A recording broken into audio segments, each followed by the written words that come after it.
Bam! Welcome back to Talking Options, and this is the second video for all of my dummies out there that's ready to learn how to talk options, ready to start doing some options trading, right? So the last video we talked about the basics to that options contract, right? So we talked about the ticker symbol, the expiration date, the strike price, and then also the price at which you're paying it for, which is a premium, and then is it a call or is it put, right?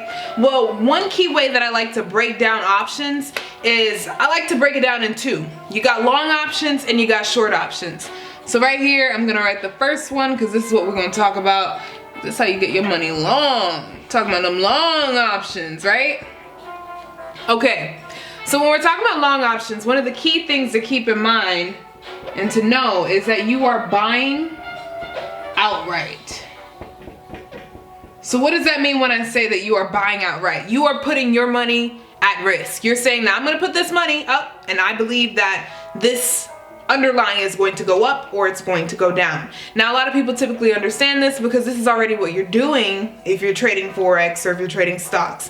You're buying outright, you're putting your money at risk. So right now you're probably like, well Samantha, what's the difference between this and me trading Forex? It's that sweet spot when we talk about short options, when we talk about getting paid to trade, but we're not gonna get there yet. We're gonna talk about the long options first. So long options, you are buying outright. You're putting your money up front saying that I believe it's gonna go up or I believe it's gonna go down. Now that breaks down to two. We got calls and we got puts. Now, when we're talking about call options, long calls, basically this is a bullish position. This is me saying that I believe that this underlying is going to go up. And when I talk about long puts, I'm just saying the opposite. I'm saying that I believe that this underlying is going to go down. Now, one thing I want you to keep in mind with long calls is that the reason why we like to use these is when we're trying to get our leverage on. When we're trying to get more leverage in the market. I'm trying to get something for a cheap price. I'm trying to buy low because I believe that it's probably gonna swerve up or it's gonna swerve down. That's when you like to typically use your long options and put your money up front. A very good example of this is, I got a friend who she just recently got engaged to her fiance, and right now they're looking for a house. They're looking for a new place. You know, they're trying to be big ballin', move out of the apartment, right? And so they found this new place that they're building all these nice, you know, houses over there. I think it's like in West Miramar or something like that. And what they're doing is they're gonna put down a deposit on this house. So let's say, for example, the house is going for $350,000, right? That's typical prices in Miami for something babyish, right? So $350,000 is what that house is going for, and the housing development is saying that you have to put down a deposit to lock in that price. So let's say, for example, that deposit is 10%. So they got to put down $35,000, saying that they want to purchase that house for $350,000. Now, why would they want to put down that deposit? Why is it attractive for them to do so? Because they have 2 years. They have an expiration date, just like options. They have 2 years where if they pay that $35,000, that is what they're going to lock in the price for.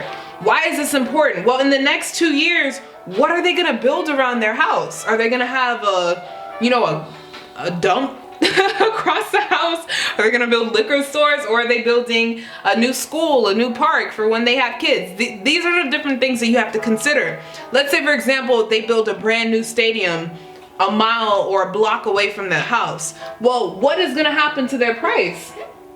The house value is probably gonna triple. Let's say, for example, it goes up to $750,000, right?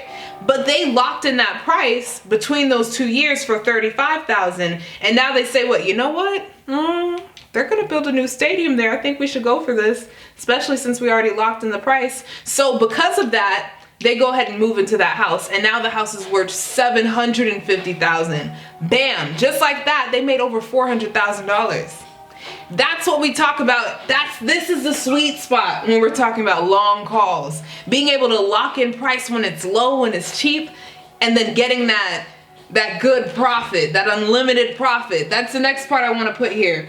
When you are buying outright with long options, what you pay, the price that you pay, which is also called the premium, the price paid equals the max loss.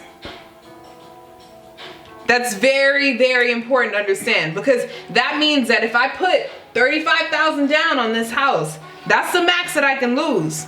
Now, the reason why this is also very attractive a lot of times when we're talking about long options is because the max profit is unlimited. So, I mean, this price could continue to go up for the house. It doesn't matter. It could go up to $1.2 million that it's now worth. Whatever it goes up to, I locked in that price for $350,000, and because I locked in that price, whatever it goes above, that's all money that I'm keeping. That's the reason why long options are very attractive. When we talk about short options, you're also going to see the reason why that's also attractive, because even though this is great and fine and dandy with long options, there's also another side to it where it's also more risky because you're putting all your money up front, so you are paying the market saying that you believe it's going to be bullish or bearish. See, a lot of Forex traders, when they hear this, they're gonna be like, wow, I can do this, and I also have an expiration date. I never fathomed this in the Forex market, but it even gets better, because when we start talking about the short options, you're gonna see how you're able to do neutral trades to offset the money that you even paid over here with long options. So again, you got long calls and you got long puts. Long call, that's a bullish position, and we typically like to use that for leverage, like this example right here. Now long puts, the reason why we like long puts is because it's the edge in our hedge. We're talking about Forex, right? If you were, say for example, trading Forex and you say that I put in a trade saying that the Euro USD is gonna be bullish, what can you do to hedge that position? A long put. And that's the reason why we like these, because they're typically used for insurance. Say for example, you own stocks in Disney, or you own something outright. You're able to step over into the option sector and then do a long put against it. And the reason why you're doing that long put is because you're trying to hedge the money that you could lose if that underlying goes down. So if I own, shares in Tesla, or if I own bonds, or if I'm trading natural gas, I'm able to hedge that position with a long put. Key things to keep in mind with both of these positions: none of this changes. You're still buying outright, so you're still paying your money up front. That's still the max that you can lose, and you can potentially make unlimited. So those are some key components to keep in mind when we're talking about long options. Now there's some other things we're going to talk about, because we're also going to mention later in this this playlist how theta affects long options, because this is a very key component. Even though we like long options because the max profit is unlimited, one key thing to remember is because you put this money up front, because I paid you this $35,000, the more time that goes ticking, my contract is starting to lose value. So time is the enemy of long options when you're buying outright. So that's one reason why we typically like to mix in the sauce and use long options and also use short options as well. Now, I mean, even taking a look at this is something that no Forex trader, no traders on social media platforms at all, YouTube, Instagram, you can check all of them. No one is talking about how you can use long options to hedge your positions with Forex. I wonder why, people. I keep telling y'all, it's because they don't trade. They make money in memberships and courses, not trading. Memberships, not trading, but courses. Of course memberships and not trading. Because if they were making money trading, they would have told you how to insure your positions. And for that reason alone, you gotta subscribe. You gotta stick with Talking Options. So make sure you like this video. Make sure you comment below if you have any questions on long options. And stay tuned, because the next video will be about short options.